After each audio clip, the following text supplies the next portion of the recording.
Let's get more now from our panel. Bobby Chacon is a former FBI special agent, and Noa Tishby is a New York Times bestselling author and Israel's former special envoy for combating anti-Semitism. Thank you both for being here. Noa, I got to start with you. This was a quiet march every single Sunday since October 17th, when the attacks occurred on Israel by the Hamas terrorists.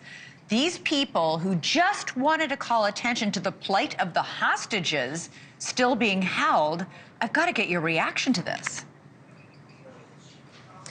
My reaction is, sadly, we are not surprised at all. We're not surprised by this murder, attempted murder by the D.C., what happened in D.C. We're not surprised at all. We have been warning that this is about to happen. This is what we meant. When they chant globalize the Intifada, we know what this is. I have lived through 2 intifadas. Intifada means a violent uprising. It means go attack Jews. It means car bombing and stabbing and shooting. And we heard this on college campuses, and we tried to tell everybody that violence is about to happen. And it is here now. This should be of great concern to every single American. What we're dealing with here is an anti-Semitic terror epidemic on American soil. And what starts with the Jews doesn't end with the Jews. This should be of grave concern to every American. We are not surprised, but we need to fight against this as Americans wherever we are. Yeah, Noa, just like the attacks a couple of weeks ago in Washington, D.C., this man shouted "Free Palestine," as the gunman did in Washington, D.C., as he shot and killed 2 employees of the Israeli embassy. There's something terribly wrong with these people chanting, by the way, the same things we've seen chanted on many college campuses: "Free, free Palestine."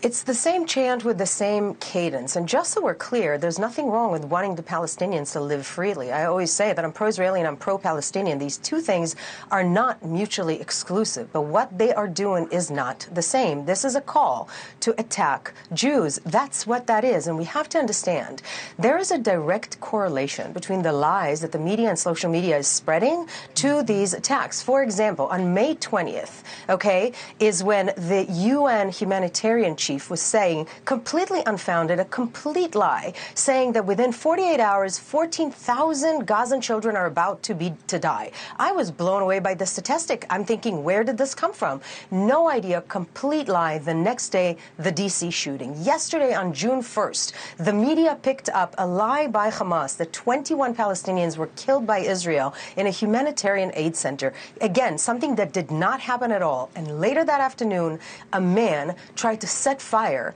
to a Holocaust survivor. We have to be responsible with what it is that we are broadcasting on media, and the media must stop parroting Hamas talking points. It's leading to bloodshed.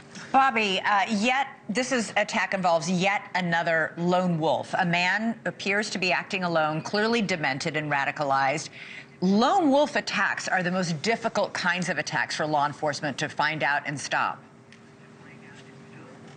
Yeah, Elizabeth, that's true. They are. And for the very reason that they have very few connections to other people to step up and say, hey, I think this guy's planning something, or somebody to try to talk them out of it.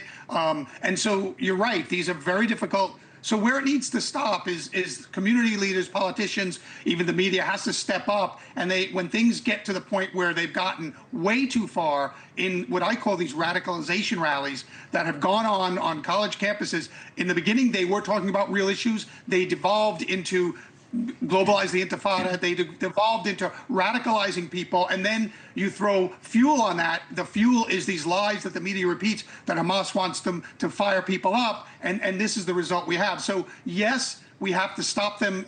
Get this guy, sentenced to the maximum extent of the law. But the responsibility on stopping the next one becomes on our politicians and our community leaders. Thank you for watching. Subscribe below and download our NewsNation app right now on your phone, and you will get fact-based, unbiased news for all Americans.